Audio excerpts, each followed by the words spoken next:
Dear student, आज हम पढ़ने जा रहे हैं फीमेल रिप्रोडक्टिव सिस्टम के बारे में। मेल रिप्रोडक्टिव सिस्टम के बारे में हमने पहले पढ़ा, और याद रखिएगा मेल रिप्रोडक्टिव सिस्टम और फीमेल रिप्रोडक्टिव सिस्टम एक दूसरे से डिफरेंट है। आमतौर पर होता क्या है, जो मेल में सिस्टम्स होते हैं जैसे डाइजेस्टिव सिस्टम, रेस्पिरेटरी सिस्टम, वो ही फीमेल में होते हैं। लेकिन यहाँ पर जो अगर बात की जाए रिप्रोडक्टिव सिस्टम की, तो उसमें डिफरेंस है बहुत ज़्यादा। जैसे कि एक डिफरेंस मैं बता दूं, मेल के अंदर जो स्पर्म की प्रोडक्शन है वो जवानी में होती है, दुनिया में आकर। लेकिन फीमेल के अंदर जो एग की प्रोडक्शन होती है, वेरी इंटरेस्टिंग टू नो, वो माँ के पेट के अंदर ही स्टार्ट हो जाती है। और इसमें जगह जगह ब्रेक्स भी आती हैं, कहीं ये प्रोसेस रुकता है फिर स्टार्ट हो जाता है। आपने आज का लेक्चर बहुत ज़्यादा कंसंट्रेशन से सुनना है, बहुत ज़्यादा कॉन्सेप्चुअल है, ये बहुत ज़्यादा अंडरस्टैंडिंग वाला है। समझाने वाले से पहले सुनने वाले की कंसंट्रेशन बहुत ज़्यादा ज़रूरी है। तो आज स्टार्ट करते हैं।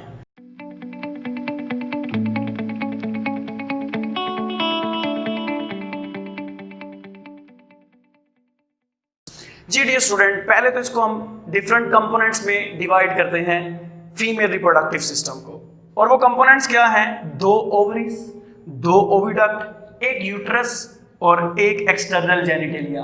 इन चारों स्ट्रक्चर्स को एक बार हम देख लेते हैं।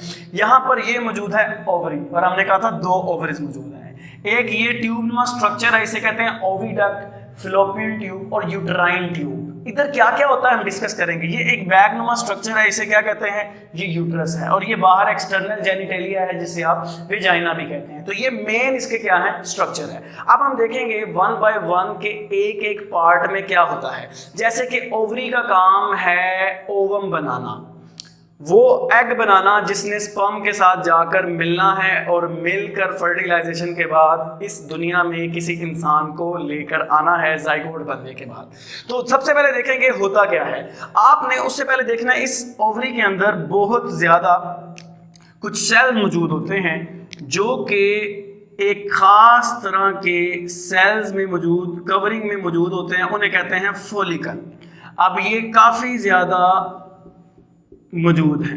अगर हम इस ओवरी को जरा खोल कर देखें तो हमें ये नजर आएगा। होता क्या है, इसके ओवरी के सेल, जिसे आप कहते हैं एक्टिवली डिवाइडिंग सेल, जर्मिनम एपिथेलियम, वो डिवाइड करके बनाते हैं oogonia। और ये oogonia बार बार माइटोसिस करते हैं और माइटोसिस कर करके बदल जाते हैं oogonia के अंदर। बहुत ज्यादा कंसंट्रेशन चाहिए। बार बार माइटोसिस के बाद किस में बदल जाते हैं? oogonia के अंदर। और जर्मिनल एपिथेलियम से बनने वाले ये oogonia होते क्या हैं? डिप्लॉयड, यानी कि 2n। ये थोड़े से मैच्योर होते हैं, इनकी मैच्योरेशन शुरू होती है और ये बदल जाते हैं एक नई किस्म के, इनकी ही थोड़ी मॉडिफाइड फॉर्म, जिसे आप कहते हैं प्राइमरी oocyte। बहुत इंटरेस्टिंग बात यह है कि यहां से लेकर यहां तक होने वाला अमल, oogonia से लेकर प्राइमरी oocyte तक होने वाला अमल, ये मां के पेट में होता है। ये कब हुआ है? बिफोर बर्थ, पैदाइश से पहले, बिफोर बर्थ हुआ है ये प्रोसेस, पैदाइश से पहले हुआ है, बिफोर बर्थ। तो मैं थोड़ा सा इसको क्लियर कर देता हूं ताकि आपको पता चल जाए मैं क्या लिख रहा हूं। यहाँ पर प्राइमरी oocyte बन चुके हैं बिफोर बर्थ। इनकी खास तादाद भी होती है जिसका मैं जिक्र अभी यहाँ पर आपके सामने करना नहीं चाह रहा। तो ये प्राइमरी oocyte बिफोर बर्थ बन चुके हैं। इसके बाद बर्थ हो जाती है। तो बर्थ के बाद आगे जो सेल कंटिन्यू करेंगे वो भी प्राइमरी oocyte ही होंगे। अच्छा, अब ये तब तक प्राइमरी oocyte रहेंगे जब तक फीमेल जवान नहीं हो जाती, जब तक वो बलूगत में नहीं आ जाती, प्यूबर्टी में नहीं आ जाती। क्यों? क्योंकि खास तरह के हार्मोन रिलीज होंगे जिन्हें हम मेंस्ट्रुअल साइकिल में पढ़ेंगे। वो आएंगे तो इन प्राइमरी फॉलिकल्स, ये जो इनके गिर्द कवरिंग है, ये जो ब्लैक कलर से मैंने शो किया, ये फॉलिकल है, ये इनको स्टिमुलेट करेगी। क्या करेगी? स्टिमुलेट करेगी। तो ये जो प्राइमरी फॉलिकल हैं और इनके अंदर मौजूद है प्राइमरी oocyte। इनके बाहर जो कवरिंग है ब्लैक कलर से मैंने शो की है, इसको कहते हैं प्राइमरी फॉलिकल। और ये ब्लू कलर का जो अंदर आपको नजर आ रहा है, ये क्या है? ये है प्राइमरी oocyte। अब होता क्या है, जैसे वो जवान होगी, बलूगत में आएगी, हार्मोन रिलीज होंगे, मियोसिस होगी और पहली मियोसिस होगी। पहली मियोसिस के बाद क्या होगा? ये जो हमारे पास प्राइमरी oocyte है ये किस में बदल जाएगा? This will be converted into secondary oocyte, ये सेकेंडरी oocyte में बदल जाएगा। और साथ में इसके क्या बनेगा डिटेल्स हम लास्ट में भी देखने वाले हैं।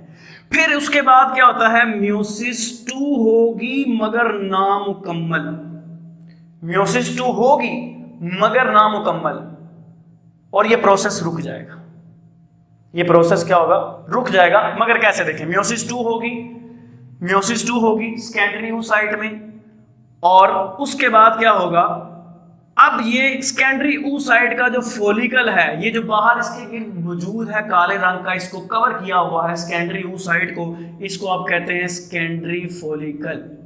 इसको आप क्या कहते हैं? ये क्या है? सेकेंडरी फोलिकल है। ये सेकेंडरी फोलिकल क्या करेगा? रप्चर करेगा, फट जाएगा, इसके अंदर से सेकेंडरी oocyte निकल जाएगा, और ये इस ओवरी में से निकलकर कहां जाएगा? ये इस ओवरी में से निकलकर, लेट मी शो, ये आपका सेकेंडरी oocyte है, ये चला जाएगा इनटू द फैलोपियन ट्यूब। वहां पर क्या होगा बाद में डिस्कस करेंगे, लेकिन सबसे पहले डिस्कस करते हैं कि ये जो सेकेंडरी oocyte फैलोपियन ट्यूब में चला गया, उसके बाद ये जो इसके गिर्द फोलिकल मौजूद था, इसका क्या बना? इसका स्ट्रक्चर खराब हो जाता है। अब ये कार्पस ल्यूटियम कहलाता है, येलो कलर में बदल जाता है, कुछ हार्मोन्स की ये क्या करवाता है? रिलीज करवाता है। मेंस्ट्रुअल साइकिल में उन हार्मोन्स को हम क्या करेंगे? डिटेल में पढ़ेंगे। अब ये सेकेंडरी oocyte जो है, जिसे आप ओवम भी कहते हैं, कहां जा चुका है? Into the fallopian tube. Fallopian tube, oviduct भी जिसको कहते हैं, ये वो जगह है जहां पर ये फर्टिलाइज करता है। अगर ये फर्टिलाइज नहीं करेगा तो ये जाया हो जाएगा मेंस्ट्रुअल साइकिल के जरिए, जो कि हमारा अगला टॉपिक है। अगर ये फर्टिलाइज करेगा तो फर्टिलाइजेशन के लिए स्पर्म चाहिए, जो यहां से आएंगे मूव करते हुए और यहां तक आएंगे। इस वाले हिस्से को फैलोपियन ट्यूब के कहते हैं प्रोक्सिमल पार्ट, और प्रोक्सिमल पार्ट पर आकर क्या करेंगे? फर्टिलाइजेशन करेंगे। बहुत इंपॉर्टेंट एमसीक्यूज है कि फर्टिलाइजेशन कहां होती है, तो वो प्रोक्सिमल पार्ट में होती है फैलोपियन ट्यूब के या ओविडक्ट के। अब यहां पर फर्टिलाइजेशन हो गई तो ये बदल जाएगा किसके अंदर? जायगोट के अंदर। ये बदल जाएगा किसके अंदर?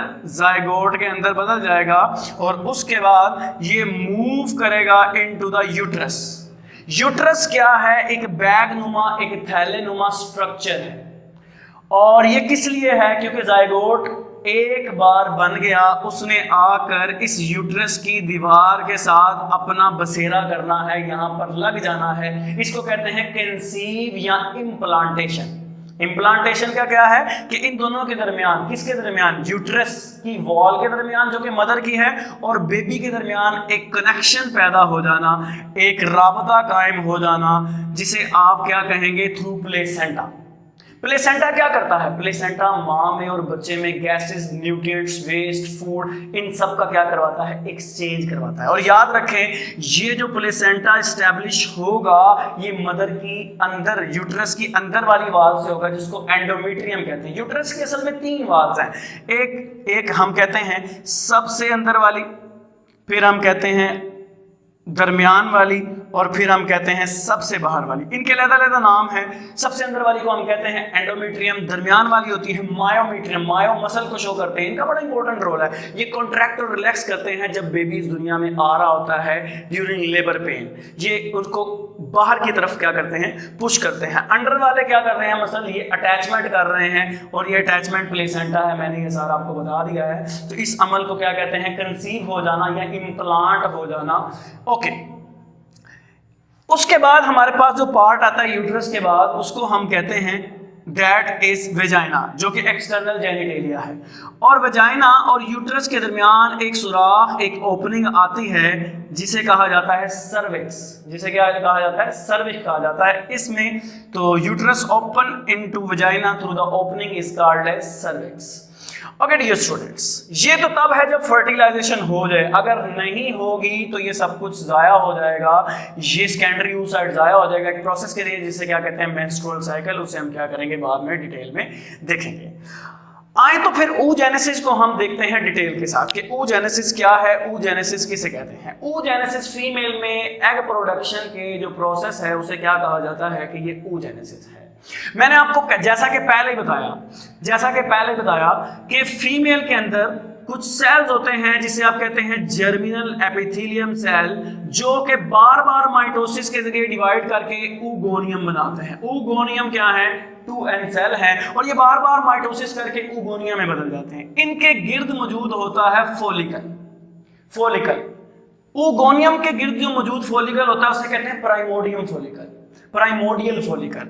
और उसके बाद इनमें oogonia में मैच्योरेशन आती है, बातें हम कर चुके हैं। मैच्योरेशन के बाद ये प्राइमरी oocyte बनाते हैं और ये प्राइमरी oocyte जिसको ब्लू कलर से शो किया हुआ है, इसके गिर्द जो कवरिंग फॉलिकल है उसे कहते हैं प्राइमरी फॉलिकल। और यहां तक ये काम हुआ था इनसाइड मदर बिफोर बर्थ, पैदाइश से पहले, बिफोर बर्थ। इसके बाद बर्थ हो गई, जब एक फीमेल इस दुनिया में आएगी तो उसकी ओवरी के अंदर प्राइमरी oocyte होंगे। आहिस्ता आहिस्ता वो यंग होगी, उसके अंदर हार्मोन प्रोडक्शन होगी, हार्मोन उसको यंग एज में स्टिमुलेट करेंगे, म्योसिस 1 होगी। म्योसिस 1 के बाद अब प्राइमरी oocyte कहलाएगा सेकेंडरी oocyte। और सेकेंडरी oocyte ये इसके गिर्द कवरिंग है, इस बार इसको आप कहेंगे सेकेंडरी फॉलिकल। फिर क्या होगा? इस सेकेंडरी oocyte के साथ एक पोलर बॉडी भी बनेगी। Polar body is just to normalize the number of chromosome. ये 2n होता है हमारे पास प्राइमरी oocyte, इससे बनने वाला सेकेंडरी oocyte n होता है और n ये क्या होती है? Polar body. तो यहाँ पर क्या किया जाता है? क्रोमोसोम के नंबर को एग में बैलेंस करने के लिए पोलर बॉडी बनाई जाती है, जो बाद में डिस्चार्ज हो जाती है, जाया हो जाती है। फिर सेकेंडरी oocyte में म्योसिस होती है इनकम्प्लीट, म्योसिस 2 मेटाफेज तक होती है। उसके बाद क्या होता है? उसके बाद सेकेंडरी oocyte के गिर्द मौजूद सेकेंडरी फॉलिकल में से ये वाला सेकेंडरी oocyte इस सेकेंडरी फॉलिकल में से निकल जाता है। इस अमल को कहते हैं ओव्यूलेशन, जो कि बहुत इंपॉर्टेंट शॉर्ट क्वेश्चन है। अब ये सेकेंडरी oocyte जो कि फ्लोपियन ट्यूब में चला जाएगा, उसके साथ वहां पर ये तब तक मेटाफेज 2 में रहेगा जब तक इसको मिलने स्पर्म नहीं आ जाता।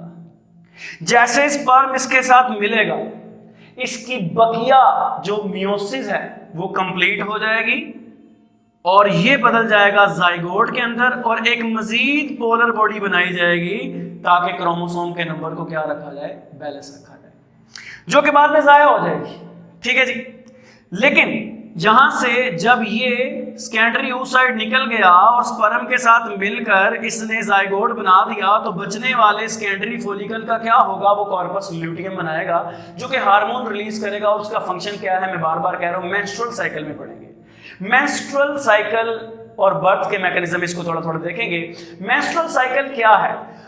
वो ये है कि अगर यहां पर स्पर्म इसको नहीं मिलता तो ये सेकेंडरी oocyte जाया हो जाएगा, जाइगोट में नहीं बदल पाएगा। इसको हम क्या कहते हैं कि ये क्या है? मेंस्ट्रुअल साइकिल है। तो ये एक प्रोसेस था जिसमें हमने देखा oogenesis के बारे में कि फीमेल बॉडी के अंदर कैसे एग प्रोड्यूस होते हैं और कैसे एक बर्थ का मैकेनिज्म कंटिन्यू करता है। ये हमारा नेक्स्ट लेक्चर होगा। होपफुली आपको ये लेक्चर समझ आया होगा। इंशाल्लाह ताला अगले लेक्चर में मिलेंगे। अपना ख्याल रखिएगा। अल्लाह।